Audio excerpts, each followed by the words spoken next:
Hi, my name is Umberly Gonzalez and I play Kay Vess in Star Wars Outlaws. Kay Vess is a thief. She's a scoundrel. She's really good at sneaking around. You know, she's charming and she'll talk to you, but she's already taking all your things. She isn't perfect at it, but she always seems to get away with it. Kay really finds herself in a bit of a jam. You know, she's got a bounty on her back and is trying to find work. That's when she starts to really realize, I kind of like this underworld business. I kind of like this world, and she's trying to thrive on it. She has to survive because nobody else will save her unless it's her. The only person that she has is her companion, Nyx. They're not even human, but that is the closest thing she has to feeling a part of something in the world. I also think that Nyx, in a lot of ways, is kind of an extension of Kay, both in a gameplay sense or a story sense, you know. In gameplay, she allows Kay to do things she never thought possible. And in the story, it's also a way for Kay to kind of sense when something's off or see an opportunity or that kind of thing. Really, they're completely connected. I love that relationship. I'm so excited for people to meet Nyx because they're gonna fall in love with him too. Outlaws takes place right between The Empire Strikes Back and Return of the Jedi, so it's the civil war between the rebellion and the Empire. That has actually created this pocket of opportunity for syndicates and criminal organizations to rise up in that space. We've got the Pikes, we've got the Hutts, we've got a new syndicate that we've crafted for this game called the Ashiga Clan. And one of the phrases we always held on to was this notion of you live and die by your reputation. So it's really exciting for Kay and hopefully for players. She's so fearless. You'll see her just go for it, and there's no stopping her, even when there's danger involved. Even when there's fear underneath it, she'll never let you see it. Not really. For a scoundrel story, you know, you really have to ask yourself, when is enough enough? How far is Kay willing to go to land that big score? And those are questions she's going to tackle through the whole story. We worked with Lucasfilm every step of the way in crafting the story, and they were an invaluable partner in helping us create and craft this thing. They were really embracing us with open arms in terms of, hey, we want to focus on the underworld, we want to focus on an outlaw navigating through that space, but we're sort of there to help guide and point out, like, hey, here's an opportunity you might not have looked at, or there's a character you might want to consider. So really, it was a partnership through and through. I feel like this is one of the biggest, if not the biggest franchise of our lifetime. The themes, everything has just been a part of our world. And for me and for the world of Star Wars, I know that people are gonna love this game, not just for how amazing the gameplay is, but the story itself, to see a young girl become a woman and become an outlaw. What, are you worried? No. Umberly's energy, her humor, her wit, all of that really has kind of helped inform the character. She has a way of jumping between that matinee action, high stakes tone to shifting to really intimate, really personal performances that make you connect to Kay. Getting to bring my own heart and then mix it in with that confidence and her toughness and her charm and wit, it's really fun. It makes her very endearing, even though she's a very tough person. You won't make it off to Shara alive. Maybe. And yeah, it kind of feels like she was always meant to be Kay. She informs it in every way. I love bringing a character like this to life, and it's an honor, honestly, to be a part of this world. It's definitely a dream come true, and I'm still doing it, so literally about to hop and do a scene right now. So it's all just exciting, and I feel now I'm really locked into the character. The team is amazing, and I feel very supported, and I'm happy that they found me, because I feel like I was meant to play this role.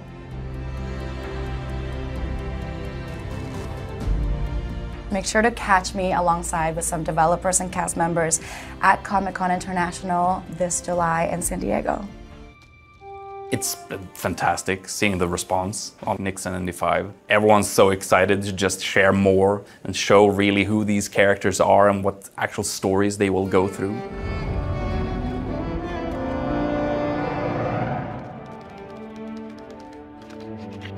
Star Wars is very much a story about friendship and family. Kay was going to need a companion to help guide her through the underworld. Nix is a new creature. He's called a Merkle. We designed him here at Massive in close collaboration with Lucasfilm Games. We always lead with story, and so a lot of Nix's arc and the different experiences he and Kay have influence what he looks like. He's from this unnamed jungle planet, so he needed to have some sort of tough side to him. You know, he has a lot of skills that were based on, for example, a pangolin. It is definitely a predator. He's ferocious. But he also has a soft side, and he really needed that. So he also has very soft fur on his belly. You can give him a belly rub. We really wanted Nix to be able to communicate, and for that we added his ears based on the axolotl, but he actually uses it a lot to be very expressive. You'd be surprised the range you can cover in terms of Nix's squeaks, and we'd actually write to, you know, this is an angry squeak, this is a curious squeak, this is an inquisitive squeak. I would start by making some sounds, and they'd say yes, more of that, less of that, until we kind of clarified it right into something that locks into just the perfect sound for this little guy.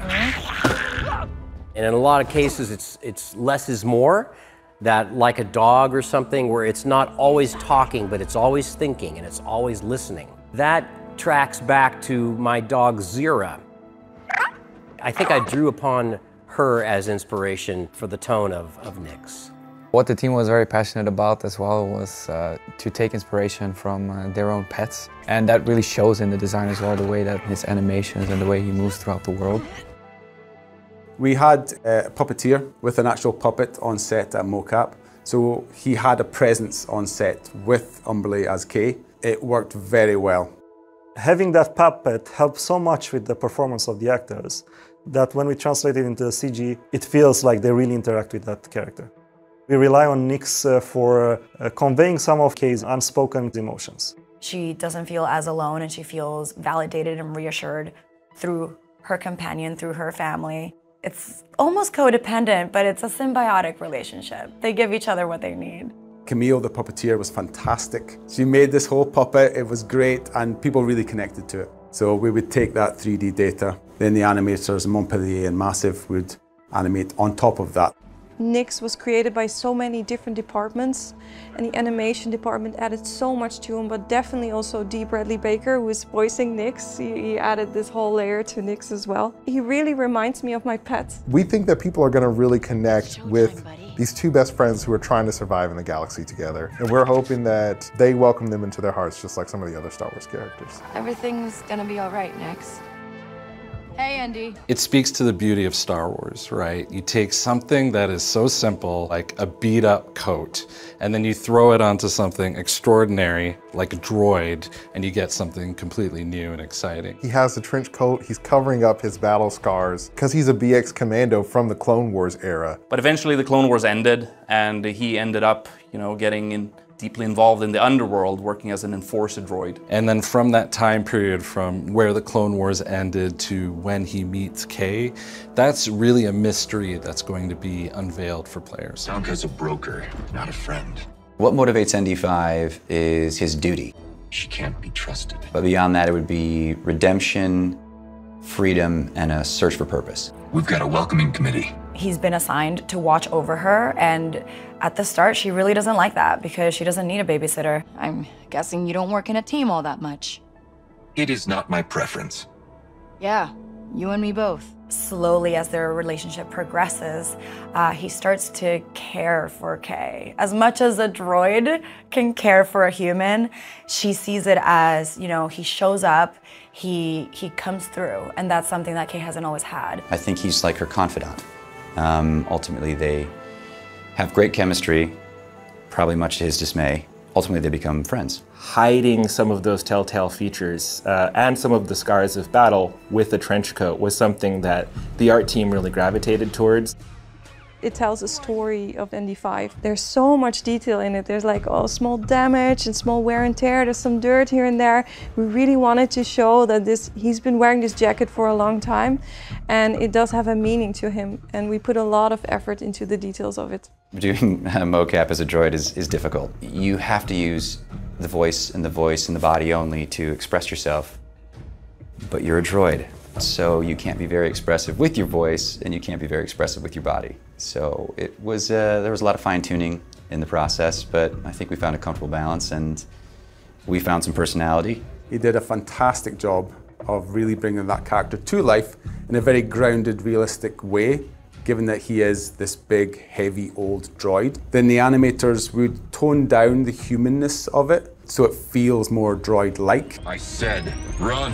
He's got to learn how to deliver his lines without any noticeable breathing. We tend to breathe on the end of lines. So, where do we go next? And then within all of that, he has to act, right? He has to be this character. What does a petty criminal from Canto Bight know about droids? No, he knows all kinds of things. It's a constant challenge, but it is a lot of fun. As soon as we met in person, we had instant, great banter. We joke around a lot. We care for each other. That definitely shows on screen and in the game. They need to have a special bond. And I think the relationship between he and Kay, it's powerful. Hey, Andy. Hi, Kay. So it's very easy to bring that to life. Working on a Star Wars game is a dream come true. I've had all of the toys, and it's wild to go from making these little stories on the carpet to actually build a narrative in the Star Wars galaxy. Massive Entertainment is the perfect choice to build an open-world Star Wars game because it is inherent to their DNA as a studio to deliver on incredible open-world experiences. Massive Entertainment are master storytellers for open-world games. This is going to be a fresh experience for Star Wars fans everywhere.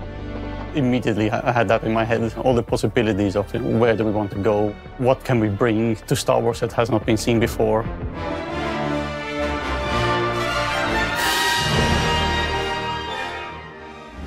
Lucasfilm Games suggested that the perfect era to set Outlaws would be between Empire Strikes Back and Return of the Jedi. What's great about that point on the timeline is this is a moment where the civil war between the Empire and the Rebellion is at its height. And this creates an environment across the galaxy where Outlaws can thrive. That's the world that Kay is stepping into, and she sees the opportunity just like anybody else. We will see some really cool syndicates, both from existing lore and newly created for the game. When you play Star Wars Outlaws, you get a chance to discover what the underworld is like and live through those experiences. The stakes are definitely very high for Kay's journey through the underworld, but she learns, she adapts, she sneaks around, and she finds herself in very important spaces with very powerful people. Building the world of Star Wars Outlaws, first thing we had to do was think of places where outlaws thrive. These hubs of scum and villainy. The most exciting thing is being able to go back to iconic locations that people know and love, but then diving into the Lucasfilm archives and really bringing them alive in a new but very genuine way. It's not just about recreating Tatooine as you know it. Going back to the classic sources of spaghetti westerns, we try to recreate an authentic mood and feel as we build new points of interest to follow the already established history. And there is a new location that we collaborated with Massive Entertainment on called Toshara. And this has been built from the ground up with the scoundrel fantasy at its beating heart. Hang on! Our goal is that you feel like you're stepping into Star Wars. And that means going back to those Macquarie concepts, going back to Joe Johnston's storyboards, Phil Tippett's creature designs, and creating a lived-in galaxy. We're trying to create a world that feels alive and bustling with opportunity, that also is very grounded. And we're getting inspiration from the African savannah. But we still want to add the alien element. And that is what makes it feel like Star Wars. We want to give Toshara some elements that make it really stand out in the Star Wars galaxy. So there are windswept plains, veins of amberine, and there's a vibrant city called Mirogana that's built into a huge rock that's been carved out by the wind that's ever present on Tashara. One thing that we need to always keep in mind is there's always a connection between the biome and what grows there, what lives there, like the flora, fauna, and the culture of the people who inhabit the place. From how the plants pollinate, or how vegetation and local resources are used in local clothing and buildings, to even how the locals have adopted wind into their way of life. We have created everything with an authentic approach, so players will experience all these places like someone who actually is there. We made it, Nix. Working with Massive, we were able to really build out an authentic Star Wars world where you can travel, explore, and discover in a way that we really haven't been able to experience in modern Star Wars gaming. The high-stakes scoundrel lifestyle and the open world promise allowed us to create a game within Star Wars that had never been done before. Not just exploring cities, but also getting onto your speeder and race across stunning wilderness. Then jump into your ship, the Trailblazer, and go on an incredible adventure. We've only scratched the surface of what Star Wars Outlaws has to offer. There is so much more that you will get to embody and use and play when you become Kay Vess. Players are gonna love Star Wars Outlaws. It's gonna be exciting. It's very adventurous, and that's what makes it Star Wars. So I'm very excited to share that. Star Wars Outlaws is about the thriving underworld. Thieves, scoundrels, syndicates, the people who profit when the Empire isn't looking. The galaxy is full of opportunity for those who are willing to risk it all to take it. Within Outlaws, you're going to have a lot of freedom as a player. The main story is the core of the experience, but surrounding it is this vast open world where you decide where to go, what to do next, which syndicates to side with, really rolling with the punches and finding your way. Hold on, Nix!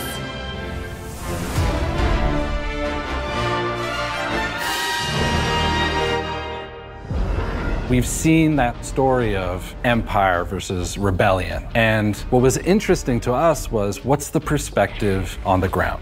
I know, buddy. Just give me a minute. So that was really the genesis of Kay Vess, this person that really is just trying to survive in the midst of this galactic war. Let's get you some food.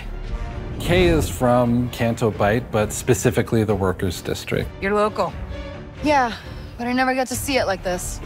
On Canto Bight, Kay really became a skilled thief alongside Nix. She was in her element. Nice lift, Nix. The moment that she enters the underworld for the first time, she realizes she is a small fish in a very big galactic pond. But at the same time, she has something to offer. Look at that. Things like breaking in, stealing, slicing computer terminals, lockpicking, sabotaging, escaping is all really at the heart of the experience. Kay sees the galaxy is rigged against people like her. When that's the case, it's very hard to trust others. Who are you? Kay and Nix may not trust anybody else, but now they're being asked to trust someone new so that they can pull off the biggest heist the galaxy has ever seen.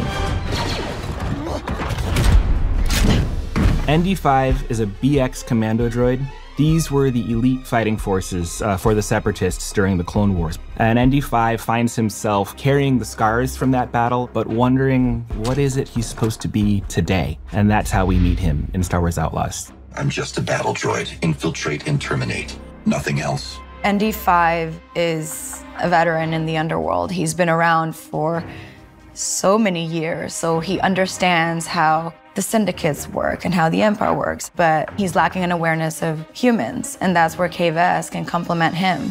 I don't trust anyone. Not even me. Kay and ND5, they're gonna have to learn to trust one another if they're going to overcome one of the most dangerous criminal overlords in the galaxy.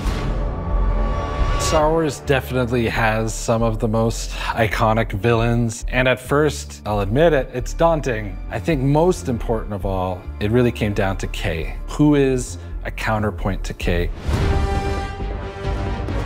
Sliro is everything Kay isn't. He's rich, He knows what he wants, and he has an army behind him. His character, his personality, his backstory influence how he presents himself. It's a golden age for the underworld. We're getting an antagonist that is really giving us a window into how the underworld works and just how ruthless, just how dangerous the underworld is. Slero runs the most lethal syndicate I've ever seen, and he wants you gone. Zarek Besh have taken the galaxy by storm, and they're really making the other syndicates take notice. So in their design, we really got a lot of inspiration out of mercenaries. They have access to the best equipment. You don't want to be in their path. If you enter the underworld of Star Wars, you have to do justice to the syndicates. In bringing the Hutt Cartel or the Pikes or the Crimson Dawn to life in a game, we need to work together with Massive to flesh them out, their outfits, their blasters, what their hideouts might look like. We've brought every one of those details to life in a way we've never done before. Star Wars Outlaws is about Kay facing off against some of the most notorious criminal syndicates in the galaxy. And one of those syndicates is Crimson Dawn, led by Kira. And if we want freedom, we have to be prepared to make some tough choices. Lady Kira, she's very elegant, she's very stylish, but very much in the shadows. And we try to use that look for the design of the Crimson Dawn. You want to be authentic to the syndicates that fans may have seen before, but also you want to introduce new syndicates. The Ashiga clan are of the Melito species that is very hierarchical. This is a clan that really works for the collective of the Hive. And they are based on the ice planet of Kijimi. Kijimi has a lot of Japanese influences. We incorporated those influences in the Ashiga clan design. For example, kimono-inspired outfits. The Melito, they're blind, so they favor textures and sound over color and light. And you will see that in all of their designs.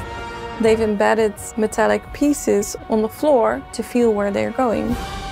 Everything they're using, including their weapons, has these tactile elements. Beyond these walls, it's war. You want to survive? Know the players. One of the things that we're incredibly proud of is the reputation system. The choices that you'll make to craft your relationship with each one of the criminal syndicates, ensuring that every story in Star Wars Outlaws is your own. Here you live and die by your reputation. The reputation system is really about opening and closing opportunities with these syndicates. This is not about allegiance with one syndicate and staying with it forever. It's about playing the underworld to your benefit. And how do I know Crimson Dawn won't burn me after I pull this off? The impact your current reputation with the syndicate will be felt in a lot of different ways. From them giving you little discounts, access to special jobs. They might let you into territory and districts you otherwise wouldn't have access to. On the flip side, if you're not in their good graces, they can actually represent active danger to you.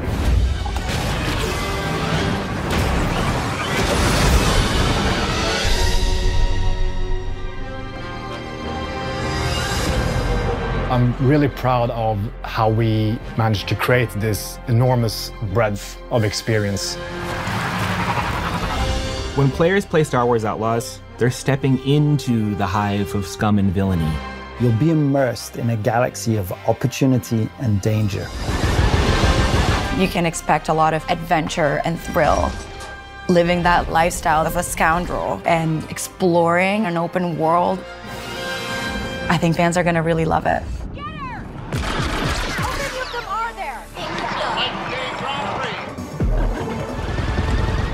Cylops Sabak.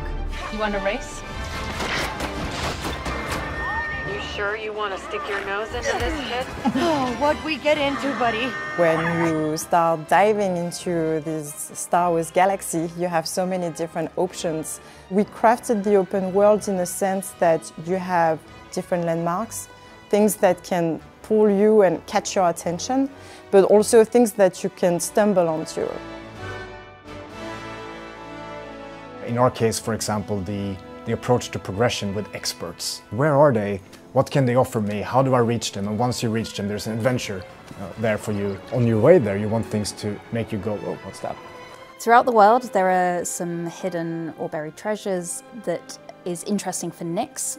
So Nix will alert Kay to these treasures with his cute little squeaking. Reward curiosity has been a very central tenet for us thinking about the open world. And it ranges from civilians being attacked by pirates to playing sabak. Sabak is our version of Kessel Sabak. You have to get the lowest match possible with your 2 sabak cards, and then you can bet each round and try and win some money. With Thalia Racing, you can make bets on tables of the holograms of the racers. We have a few different versions of arcade games, a ship shooting one and a speeder one, and they can be played mostly for fun, trying to get a high score. We have contract brokers. They will present you with various different types of contracts. There are contracts where you have to infiltrate certain areas to go in and steal specific items for a syndicate, and then you usually have to make a drop.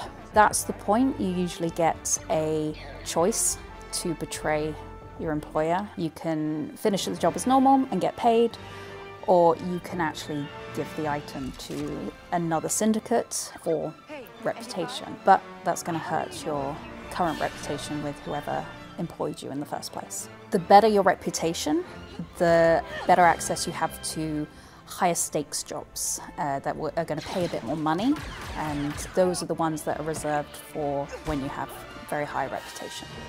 If you're looking for blaster parts, Lalini can hook you up with something under the table. So there are lots of different conversations that Kay will overhear. These can be things like passwords into areas, the location of hidden treasures in the world, and also opportunities to further position herself with some of the syndicates.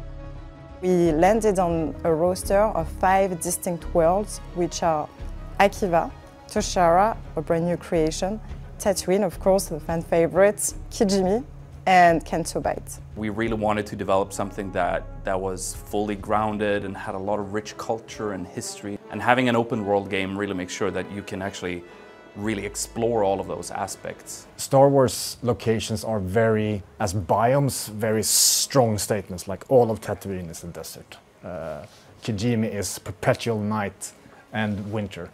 On Akiva, it's more the winding jungle roads, it's a little bit more narrow. Toshara is the windswept moon, which is fairly fun because it allows us with the Emberine to create ramps and wall rides. We wanted all of the locations to provide players something, whether it's about the world, telling something about the lore of Star Wars, or just the world building. We crafted that massive.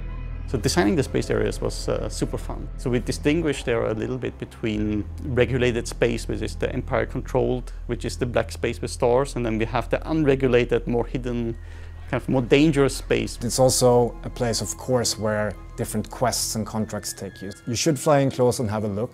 You will definitely find precious things that you need to, at the end of the day, make your ship even more capable to explore further. It's a different type of Star Wars story. Kay is an improviser.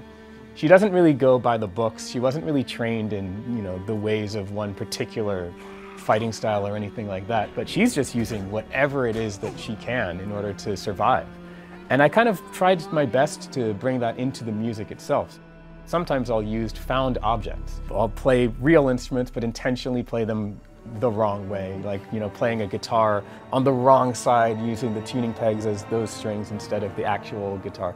These are improvised instruments rather than well-defined, perfected ones. We did a lot of ambience recording trips, which not only gives us freedom in terms of implementation, but also gives us a lot of this unique source that makes us stand out. You'll be able to hear the score and also diegetic music sort of react to the story that Kay is undertaking and bring life to those environments.